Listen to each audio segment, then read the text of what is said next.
Everyone, welcome back to Pine Hollow Auto Diagnostics. This is part 2 of the 97 F150 fix it up project, I guess. So if you remember last time, we did the charging system check, parasitic draw check, found the bad ground on G200. That restored a lot of the accessories, and now the owner wants to basically make the truck usable again. And his main complaint is that the four-wheel drive doesn't work. Sometimes it's intermittent.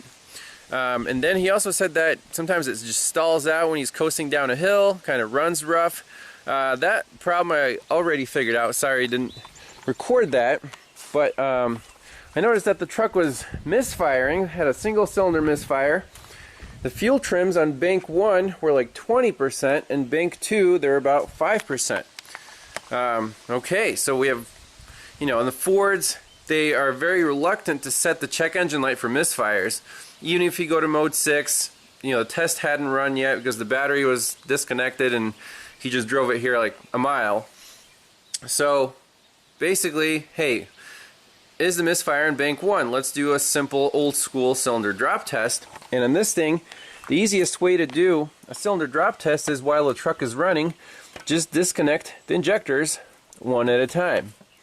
And we had a drop on cylinder 1, 2, 3, cylinder 4, I unplugged the injector, no change. And when I unplugged it, the pigtail actually came off in my hand. It was chewed off right at the harness down there. So you can see the tape over there, so we got that soldered back on, reconnected. Now the truck runs much better, no more misfire. They took care of that. Now let's focus on the four-wheel drive problem. Let's jump in the cab, see what it does with this shift on the fly four-wheel drive system. So we're inside the truck, and the symptoms here are when you use the four-wheel drive switch, it should shift into either 4x4 high range or low range, and as soon as you turn the switch. That sometimes does not happen, like nothing happens. So let's turn the truck on. Right now it's in 4 low. So to shift it into 4 high, we put the shifter in neutral, go to 4 high. Okay, it actually worked. And then put it in two-wheel drive. Here it clicked, and now we're in two-wheel drive. Let's go back. There we go. And then 4 low. Click, and should say low range right there. Awesome. So that's that's known good. When it acts up, you flip the switch, nothing changes, and you can either be stuck in two-wheel drive if you want to shift to 4, or if you're in four-wheel drive, you can't shift back to two-wheel drive. Okay, so what's the system description and operation here? So this is the ESOF, electronic shift on the fly. 4x4 system allows the operator to choose between 2 different 4x4 modes. You can switch between two-wheel drive and four-wheel drive at speed, but for low range, you must be basically standing still, brake pedal depressed, and transmission must be in neutral. So those are the criteria. Transfer case is equipped with an electromagnetic clutch. Clutch is used to spin up the front drive line from shifting two-wheel drive at 4x4 high speed. When the control switch on the instrument panel is turned, the GEM, generic electronic module, recognizes that a shift has been requested, activates the clutch and the relays which power the transfer case shift motor. When the shift motor reaches the desired position, as determined by the contact plate position inputs to the GEM, power to the shift relays and motors will be removed. When transfer case front and rear output shafts are synchronized, the spring-loaded lockup collar mechanically engages the main shaft hub to the drive sprocket. Finally, the front axle collar is engaged and the electromagnetic clutch is deactivated. So, two-wheel drive 4x4. We have a contact plate position inputs, plates A, B, C, and D. And also we can see some data on our scanner if the motor's being activated and that transfer case clutch, and then to shift into and out of four-wheel drive low, like we read before, you have to have a brake input. Vehicle speed must be basically 0. Transmission must be neutral. Okay, so that's very good information. How's it, it's supposed to work. And here's some trouble codes. So let's go into generic electronic module, four-wheel drive, codes menu, and let's see if this thing set any trouble codes.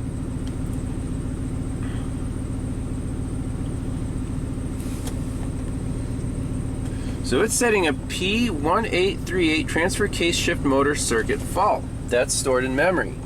If we look up that code, it says GM activates shift motor relays and no movement of the shift motor was detected from the contact plate inputs.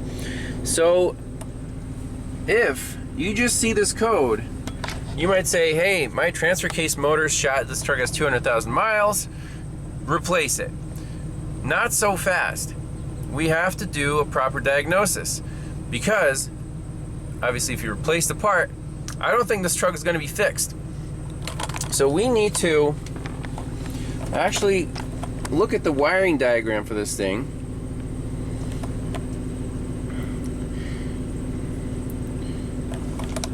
So here's our GEM, controls the whole show. Here are the transfer case shift relays. There's a shift motor, and it looks like a 1, 2, 3, 4, 5, 6, 7 pin unit. It's a double relay in this magic box, and the GEM turns on either the high to low relay or the low to high relay to move the transfer case into its desired spot. Now, how does the GEM know where the transfer case is? Well, here we go. In the transfer case assembly, we have these A, B, C, and D contact plate, so it's the feedback for the position of the shift motor. So that's pretty cool. So let's go into our data stream.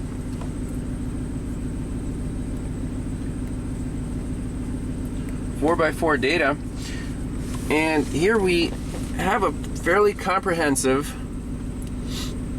list of what the GEM is seeing. This is a great starting point before hooking up any testing equipment or scope. So right now, for example, we see our switches in 4 low, so that's consistent.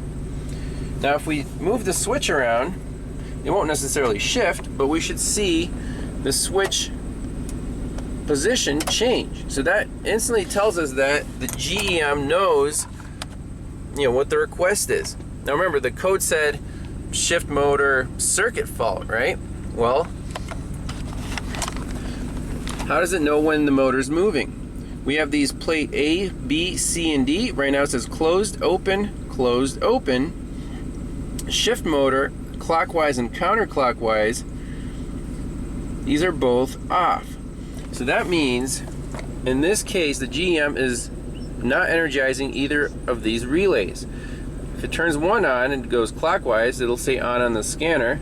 The other way, it'll, the other pit will change. So that's pretty cool. See, our neutral safety switch works. Our brake on off. I press the brake. That works too. Here, indicator lights, 4-wheel drive high, 4-wheel drive low. They're both on right now. And so these plates, A, B, C, and D, it's almost like a code to tell the GEM where the transfer case is. So right now we're in 4 low. It should be open, closed, open, closed. And we are closed, open, closed, open. So what I discovered is the scanner is exactly the opposite of what's written in service info. So you have to wrap your kind of head around it. You have to switch what the scanner says and match it up to this. So if we had open, closed, we indeed are in 4 low, and that's correct. So let's shift it to 4 high. I didn't hear any clicks. Whoa, there you go. So you heard clicks. You heard the clunk. Now we are in closed, open, closed. Right? So we should be in 4 high. Open, closed, closed, open. Is that the reverse? Closed, open, open, closed. Open, close, close, open. Yes, so it knows that we're in 4 high. That's correct. Let's go to 2. Look at our shift motor commands.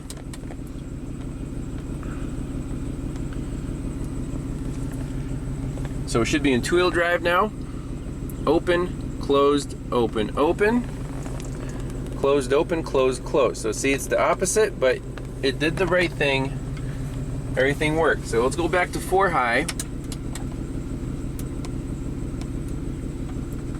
And 4 low. Clunk. You saw the counterclockwise shift motor set off, and then it, adjusted itself. Went the other way a little bit. So right now it's working fine. Clunk. And again, 4-wheel drive, 4 low. Okay, so it's happy, right? When it acts up, we don't hear that relay click. The relay was actually kind of difficult to find because Ford puts relays everywhere. I searched, it said middle of dash. So there's a block there, there's a block there. I took the vents out and finally found it tucked away by the instrument cluster. So it's this guy right here. It has 7 pins, a little black box. And I want to do the electrical checks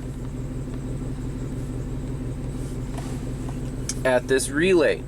So what happens when you flip the switch and the PIDs say on, but you don't hear the relay click? That right there, that observation tells me either there's a wiring problem or those relays aren't mechanically moving. So we want to see when the command is there to move the, engage the relay, does that actually happen at the, at the relay, the control wire, and are we getting power to the motor? Because when it works great. But when the clicking stops, that's when the problem occurs. So my suspicion is there's nothing wrong with the transfer case, motor, or the contact plate. It's gonna be in that little black box, hopefully. So let's see if we can get it to act up and hook up a couple, a test light and a voltmeter to actually check what the GEM is trying to do to the relays. All right, so the first setup, really simple, is I pierce 2 wires, the control wire and the output of the relay. Now that's going to be this brown and white, so low to high relay control, and that's going to be our voltmeter. So right now we have 14 volts because we have a good feed coming in through this dark and light green. Actually this one right here to the control sides of both relays, and it's not being grounded by the GEM. So that's normal state, high voltage on this wire. When that relay is energized, we should get power on this yellow wire and hear the motor run. So I just have a test light to battery ground, so this test light will light up when that yellow wire is energized. So basically I want to play around with the 4-wheel drive until we see, its command. We'll see what happens on the meter. Whenever this drops to 0, the test light should light up. So basically relay control, relay output. So we're in 4 low right now. So if we go to 4 high,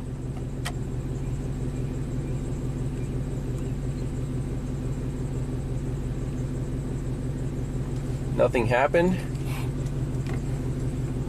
So we're going low to high.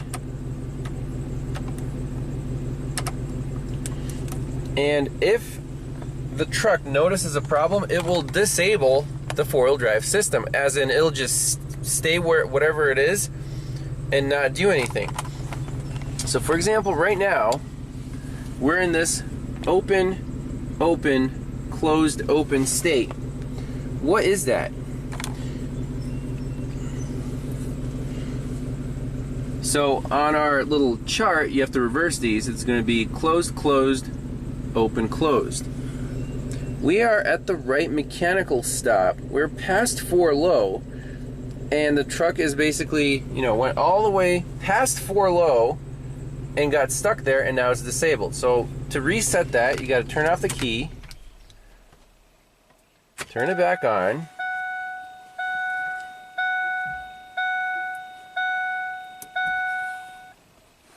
let's try to move it back to 4 high. Okay, see the relay was energized. Right now it's 0. And boom, back up to battery voltage. So what did that just tell us? We don't even need to look at the scanner. We know that just according to this wiring diagram, our voltmeter is measuring the voltage right here. So this got pulled to ground. We didn't hear any clicks, and we didn't see any output on this yellow wire. Boom. We can say that something's wrong inside this relay. Why did it not click? Let's try that again. So, let's see, key off, key on.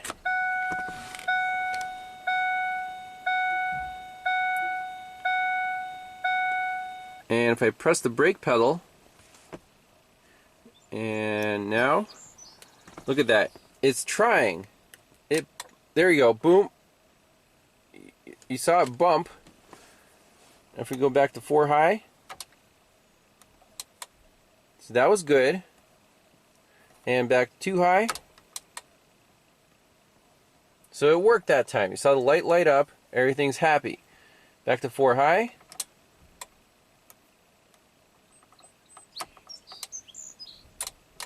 Four low, okay.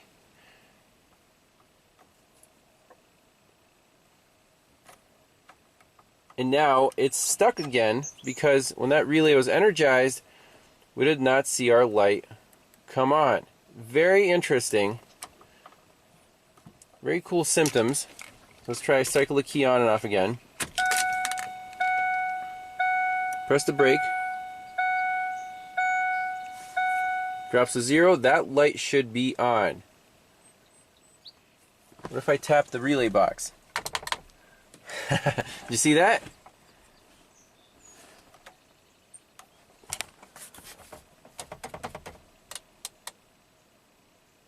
I think we found our problem. Too high. So it worked. So go back to 4 low. Okay, 4 high. It's trying. If I tap the box, it works. So that proves the problem is right here. I'm suspecting a bad solder joint in that magic relay box. I think we can take it apart, and I think we can get this thing fixed, no parts required. This is really cool. We're doing all the diagnostics and repairs from the driver's seat for the four-wheel drive system on a 97 Ford. You would think you would need to go under there and get your hands dirty, but I think we might be able to fix this thing not getting too dirty. Alright, so this kind of comes apart, and we can pop off our relay like so. So here it is. And it looks like we should be able to pop this apart. So let's take it on the bench and look for cracked solder joints inside this guy, or, you know, or something's wrong, because the voltage is getting through the control side, but when it's getting pulled down, there's just maybe not enough current to energize those relays. So let's pop it open. So here's our box.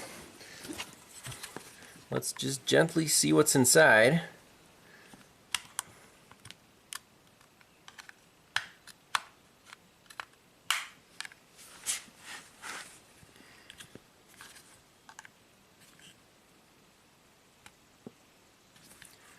there's 2 more clips over here. There's 1. There's 2. Excellent. Do we see any evidence of cracked solder? I think we just might. Let's pop this thingy out. Hey, made in Japan, that should not fail. So if we look at the pins, this thing had trouble moving, one way and not the other, and you can definitely see, if you look close, there's some cracking going on around, especially that pin right there.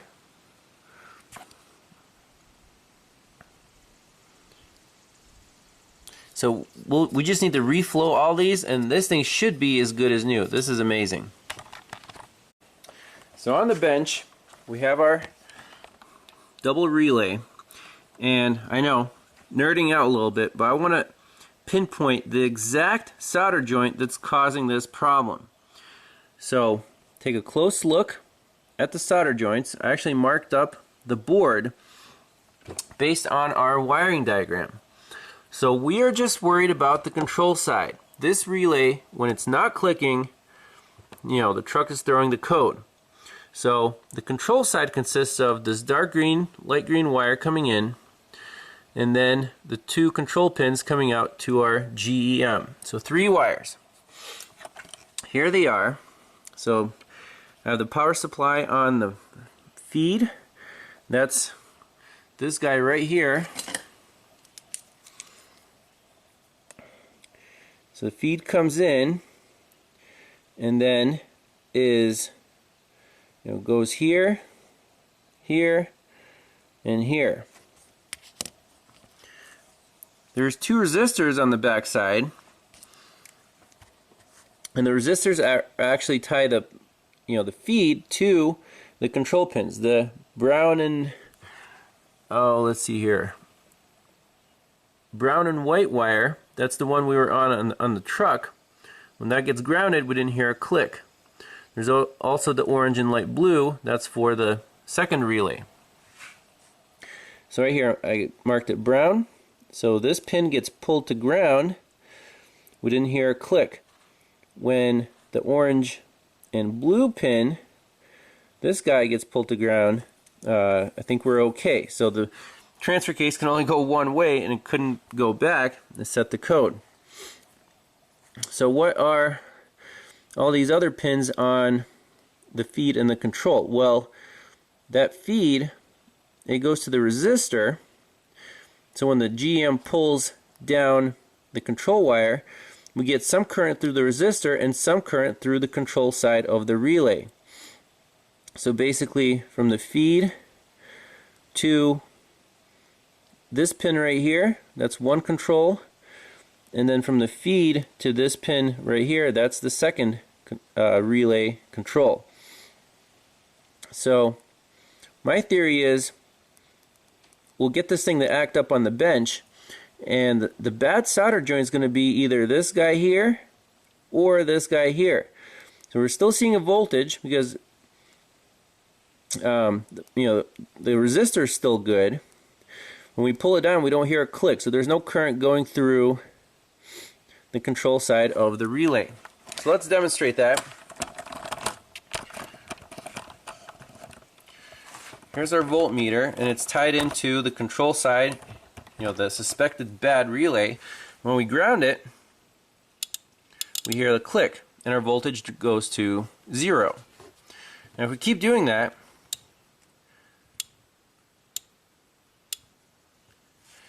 and by the way, the current is 0.11 amps. Let's keep doing that until this thing stops clicking.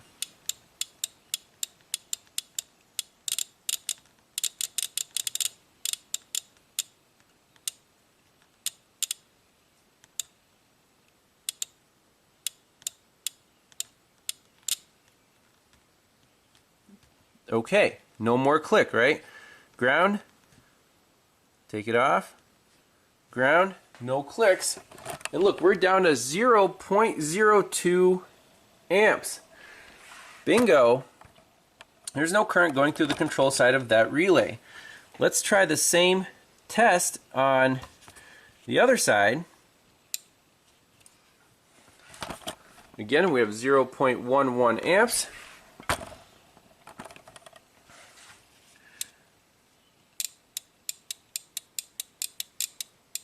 I think this side is still good.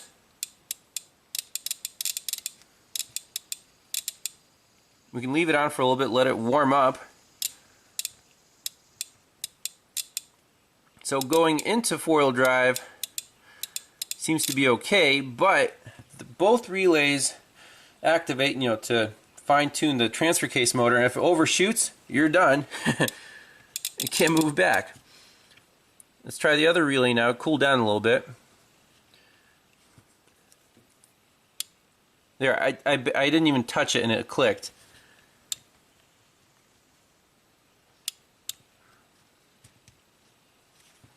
Okay. Oh, there it goes. So sometimes it reconnects.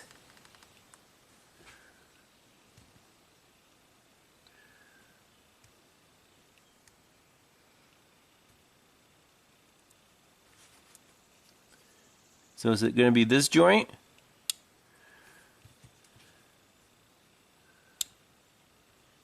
Or this joint here? It's that one. Right there is our problem. That is so cool. Not enough current flow. So it's not this one. It's that one.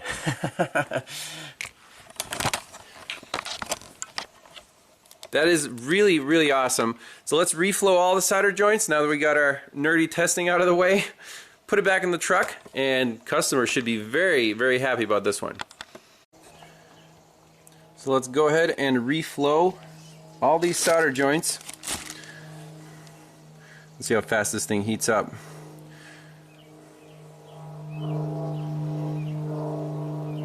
Very fast. And for this type of work, you actually want your iron hotter so it melts the connection faster and doesn't heat up the board. So we can just bump up our temperature to the max, 400 C.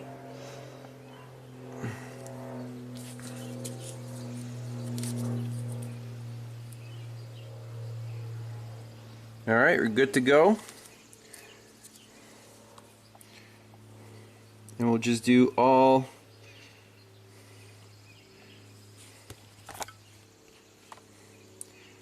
these joints.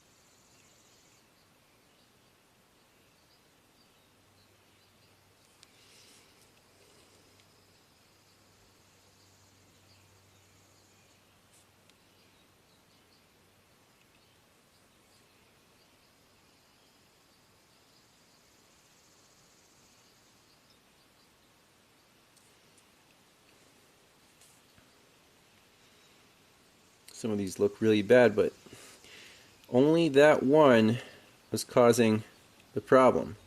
This one right here.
Well, that's all of them.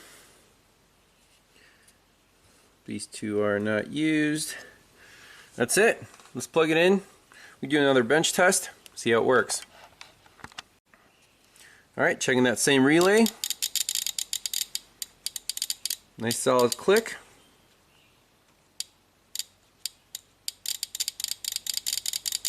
We can leave it on for a little bit, let it warm up. Make sure everything works. Check the other side.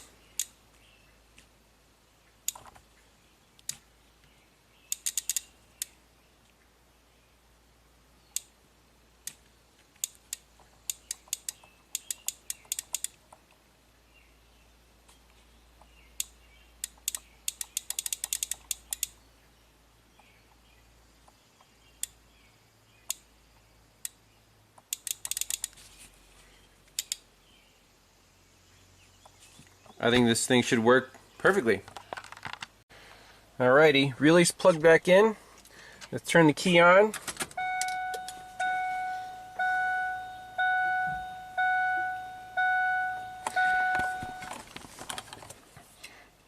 Go to our codes menu in the GEM. Clear out the codes.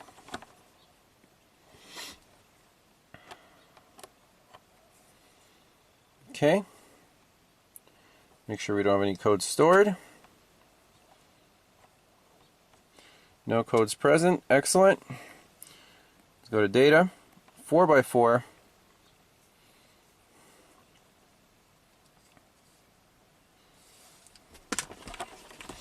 All right.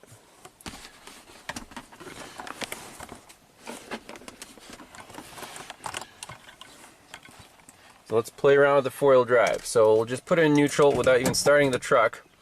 Put it in too high. Okay, we're in two-wheel drive. Open, closed, open, open. Four-wheel drive. Four-wheel drive high is on.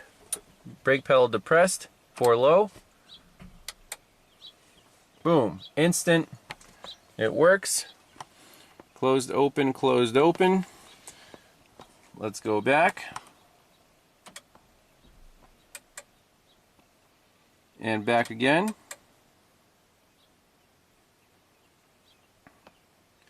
And so that's two-wheel drive.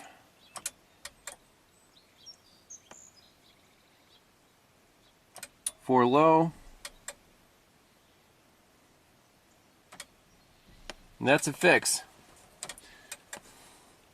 We'll save that data for future reference. That was super cool. No parts required on this whole thing. That is a satisfying fix. The guy will have four-wheel drive. It's a farm truck, so that's one feature that he really needs. He also wanted me to replace his air conditioning compressor clutch, but that's for another time. So thanks a lot for watching. Hope you learned something new. Don't fire the parts cannon. Go in there, do the diagnosis. Oftentimes during the diagnosis you'll find the exact problem. You can fix it right, right in the truck or right in the bench. So thanks a lot for watching, and we'll see you next time. Bye-bye.